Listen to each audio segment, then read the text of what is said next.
یہ ویڈیو صرف آگاہی کے لیے ہے۔ ویکسین لگوانا یا نہ لگوانا آپ کی اپنی مرضی اور فیصلہ ہے۔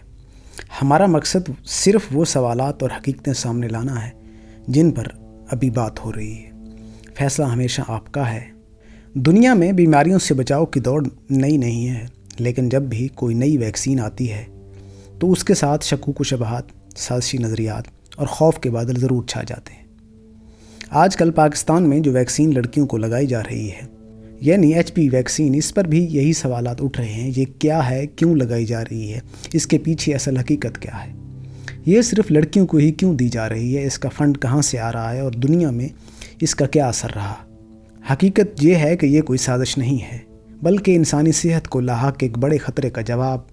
HPV یعنی ہیومن پیپلوما وائرس ایک ایسا وائرس جو دنیا کے تقریباً ہر خطے میں پایا جاتا ہے، اور یہ سب سے عام سیکسول ٹرانسمیٹڈ انفیکشن ہے۔ اندازہ لگائیں کہ دنیا کے تقریباً 80% آبادی اپنی زندگی میں کسی نہ کسی وقت اس وائرس کا شکار ہو جاتی ہے۔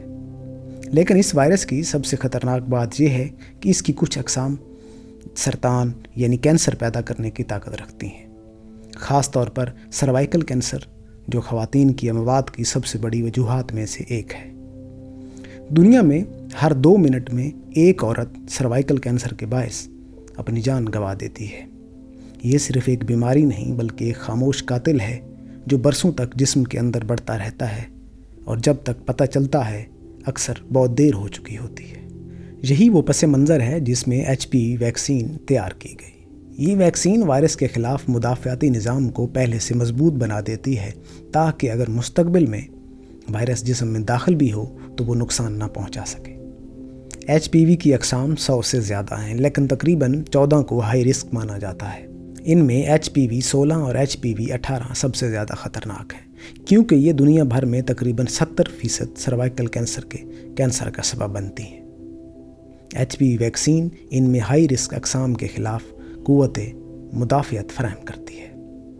اب یہ سوال یہ پیدا ہوتا ہے کہ یہ ویکسین کن ممالک میں پہلے دی گئی اور وہاں کیا نتائج نکلے۔ سب سے پہلے یہ ویکسین 2006 میں امریکہ اور یورپ میں متعارف کروائی گئی۔ وہاں لڑکیوں کو تو 9 سے 14 سال کی عمر میں یہ ویکسین دی گئی تاکہ ان کے جسم وائرس سے پہلے ہی محفوظ ہو جائیں۔ چند سالوں بعد یہ تحقیق نے ثابت کیا کہ جن ملکوں میں یہ ویکسین بڑے پیمانے پر دی گئی، وہاں نوجوان خواتین میں HPV انفیکشن کی شرح 80% تک کم ہو گئی، اور سروائیکل کینسر کے ابتدائی آثار تقریباً ختم ہو گئے۔ آسٹریلیا اس کی سب سے بڑی مثال ہے، جہاں HPV ویکسین کو نیشنل پروگرام کا حصہ بنا دیا گیا۔ وہاں آج سروائیکل کینسر اتنا کم ہو چکا ہے کہ اندازہ ہے کہ اگلی 1 دہائی میں یہ مرض مکمل طور پر ختم ہو جائے گا۔ کینیڈا، برطانیہ اور سویڈن میں بھی یہی نتائج دیکھنے کو ملے۔ یہ ویکسین صرف خواتین کے لیے نہیں بلکہ مردوں کے لیے بھی فائدہ مند ہے، کیونکہ HPV مردوں میں بھی پینل کینسر، اینل کینسر اور تھروٹ کینسر کا باعث بنتا ہے۔ کئی ممالک میں اب لڑکوں میں بھی یہ ویکسین دی جا رہی ہے تاکہ وہ بھی محفوظ رہیں اور وائرس کا پھیلاؤ رکے۔ اب سوال یہ ہے کہ پاکستان میں یہ ویکسین کیوں لائی گئی؟ پاکستان میں ہر سال تقریباً 7000 خواتین سروائیکل کینسر کا شکار ہوتی ہیں، اور ان میں سے تقریباً 5000 اپنی جان گنوا دیتی ہیں۔ یہ شرح اتنی زیادہ ہے کہ WHO کے مطابق پاکستان دنیا کے ان ممالک میں شامل ہے جہاں سروائیکل کینسر خواتین کی صحت کے لیے سب سے بڑا خطرہ ہے۔ وجہ یہ ہے کہ ہمارے ملک میں نہ تو اسکریننگ عام ہے، نہ صحت کے نظام میں اتنی سہولیات کہ بیماری کو بر وقت پکڑا جا سکے۔ جب تک پتہ چلتا ہے کینسر آخری مرحلے میں جا چکا ہوتا ہے، پھر علاج نہایت مہنگا اور تکلیف دہ ہوتا ہے۔ اس لیے WHO نے پاکستان جیسے ممالک میں HPV ویکسین کو ترجیح دینے کا کہا تاکہ لڑکیوں کو بچپن میں ہی محفوظ کر دیا جائے۔ اب آتے ہیں عوامی خدشات کی طرف۔ لوگ سوال کرتے ہیں کہ یہ ویکسین صرف لڑکیوں کو کیوں لگائی جا رہی ہے؟ اس کا جواب یہ ہے کہ سروائیکل کینسر صرف خواتین میں ہی ہوتا ہے، کیونکہ یہ رحم میں پیدا ہوتا ہے جو مردوں کے پاس نہیں ہے۔ اس لیے ویکسین کی مہم کا بنیادی ہدف لڑکیاں ہیں تاکہ ان کو اس مہلک مرض سے بچایا جا سکے۔ لیکن دنیا کے کئی ممالک میں لڑکوں کو بھی ویکسین دی جا رہی ہے، کیونکہ وہ بھی وائرس کا شکار ہوتے ہیں اور اسے آگے منتقل کرتے ہیں۔ کچھ لوگ یہ اعتراض کرتے ہیں کہ یہ ویکسین لڑکیوں کی زرخیزی یا اولاد پیدا کرنے کی صلاحیت پر اثر ڈالے گی۔ یہ سراسر جھوٹ اور افواہ ہے۔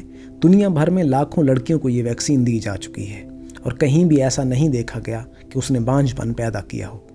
سچ یہ ہے کہ اس ویکسین کا تعلق صرف مدافعاتی نظام سے ہے، تولیدی نظام سے نہیں ہے۔ اگر یہ ویکسین نقصان دہ ہوتی تو امریکہ، برطانیہ اور آسٹریلیا جیسے ممالک میں اسے کب کا بند کر دیا جاتا۔ بلکہ حقیقت یہ ہے کہ وہاں اب اس کو کینسر سے بچاؤ کی سب سے بڑی کامیابی مانا جا رہا ہے۔ جہاں تک سائیڈ ایفیکٹس کی بات ہے تو عام طور پر یہ ویکسین لگنے کے بعد بازو میں درد، سوجن، ہلکا بخار یا تھکن محسوس ہوتی ہے، جو 2-3 دن میں ختم ہو جاتی ہے۔ کچھ افراد کو انجیکشن لگنے کے بعد چکر یا بے ہوشی محسوس ہوتی ہے، جو زیادہ تر خوف یا ٹینشن کی وجہ سے ہوتا ہے۔ یہ وقتی ہے۔ بڑے پیمانے پر کی گئی تحقیق نے یہ ثابت کیا کہ HPV ویکسین کے کوئی سنگین یا طویل المدتی نقصان نہیں ہے۔ جاپان میں ایک وقت ایسا آیا کہ عوامی دباؤ پر اس ویکسین کو عارضی طور پر روک دیا گیا، لیکن بعد میں جب تحقیق نے واضح کیا کہ یہ بالکل محفوظ ہے تو اسے دوبارہ شروع کر دیا گیا۔ امریکہ اور یورپ میں بھی کروڑوں افراد کو یہ ویکسین دی جا چکی ہے اور اب وہاں سروائیکل کینسر کی شرح تیزی سے کم ہو رہی ہے۔ اب یہ سوال اٹھتا ہے کہ ویکسین کی فنڈنگ کون کرتا ہے؟ پاکستان جیسے غریب ممالک میں حکومت اکیلے یہ مہنگی ویکسین نہیں خرید سکتی۔ یہاں WHO، گیوی اور یونیسیف جیسے ادارے کام کرتے ہیں۔ یہ ادارے امیر ممالک سے فنڈ لیتے ہیں اور پھر ترقی پذیر ممالک میں ویکسین فراہم کرتے ہیں تاکہ وہاں کی عوام بھی محفوظ ہو سکے۔ پاکستان میں بھی HPV ویکسین گیوی کی مدد سے آئی ہے، لیکن یہاں ایک اور مسئلہ ہے کہ عوام کو اعتماد میں لیے بغیر، صحیح آگاہی دیے بغیر مہم چلائی گئی۔ یہی وجہ ہے کہ افواہیں تیزی سے پھیلیں۔ یہ ویکسین سازش ہے، یہ بانجھ پن پیدا کرے گی، یہ مغربی ایجنڈا ہے، وغیرہ وغیرہ۔ حقیقت یہ ہے کہ یہ سب جھوٹ پر مبنی اور اس کے پیچھے کوئی لا علمی اور بد اعتمادی ہے۔ یہ بھی دیکھنا چاہیے اگر ہم یہ ویکسین نہیں لگاتے تو نقصان کس کا ہوگا۔ ہماری بیٹیاں، بہنیں اور مائیں خاموشی سے موت مریں گی جو سروائیکل کینسر کی صورت میں آتی ہے۔ ایک ایسی موت جس میں عورت آہستہ آہستہ کمزور ہوتی ہے، خون ضائع ہوتا ہے، جسم گلنے لگتا ہے اور آخر کار وہ تڑپ تڑپ کر مر جاتی ہے۔ کیا یہ بہتر نہیں کہ ہم اسے پہلے سے ہی بچا لیں؟ کیا یہ بہتر نہیں کہ ہم اپنی بچیوں کو ایک ایسی ویکسین دیں جو دنیا بھر میں کامیاب ثابت ہوئی ہو؟ پاکستان میں سب سے بڑی مشکل یہ ہے کہ عوام سچ اور جھوٹ میں فرق نہیں کر پاتے، کیونکہ حکومت شفاف معلومات نہیں دیتی اور ماضی میں صحت کے پروگراموں میں غلطیاں کی گئیں، جس سے بد اعتمادی بڑھی۔ مثال کے طور پر پولیو مہم کو بعض حلقوں نے جاسوسی سے جوڑا، اور اس کا خمیازہ یہ ہے کہ آج بھی پاکستان دنیا کے ان چند ممالک میں شامل ہے جہاں پولیو ختم نہیں ہو سکا۔ یہی حال HPV ویکسین کا بھی ہو سکتا ہے اگر عوام کو صحیح آگاہی نہ دی گئی۔ سچ یہ ہے کہ HPV ویکسین ایک موقع ہے جس کے ذریعے ہم اپنی آئندہ نسلوں کو کینسر سے بچا سکتے ہیں۔ دنیا کی مثالیں ہمارے سامنے ہیں۔ آسٹریلیا میں سروائیکل کینسر ختم ہو رہا ہے، یورپ میں اس کی شرح آدھی رہ گئی ہے، امریکہ میں نوجوان لڑکیوں میں HPV انفیکشن تقریباً ختم ہو چکا ہے۔ اگر ہم نے یہ ویکسین نہ دی تو ہم اپنی عورتوں کو موت کے حوالے کر رہے ہیں۔ یہ ویکسین 9 سے 14 سال کی عمر تک کی لڑکیوں کو سب سے زیادہ فائدہ دیتی ہے، کیونکہ اس وقت جسم کا مدافعاتی نظام سب سے مضبوط ہوتا ہے اور وائرس سے سامنا ہونے سے پہلے ہی تحفظ مل جاتا ہے۔ اگر بعد میں بھی لگائی جائے تو فائدہ ہے، لیکن کم ہے۔ اس لیے WHO نے سفارش کی ہے کہ اس عمر کی ہر لڑکی کو یہ ویکسین دی جائے۔ کچھ ممالک میں 26 سال تک کی خواتین کو بھی دی جاتی ہے۔ مردوں میں بھی 21 سے 26 سال تک یہ ویکسین مؤثر ہے۔ یہ ویڈیو ایک انتباہ بھی ہے اور ایک امید بھی۔ انتباہ اس لیے کہ اگر ہم نے لا علمی، جہالت اور افواہوں پر یقین کیا تو ہماری بیٹیاں وہی موت مریں گی جو آج افریقہ اور جنوبی ایشیا کی عورتیں مر رہی ہیں۔ امید اس لیے ہے کہ اگر ہم نے سچ کو مانا، علم کو اپنایا اور ویکسین پر اعتماد کیا تو ہم اس مرض کو ختم کر سکتے ہیں۔ HPV ویکسین سازش نہیں، یہ ایک سائنسی حقیقت ہے۔ یہ بیماری کو روکتی ہے، زندگیاں بچاتی ہے اور مستقبل کو روشن بناتی ہے۔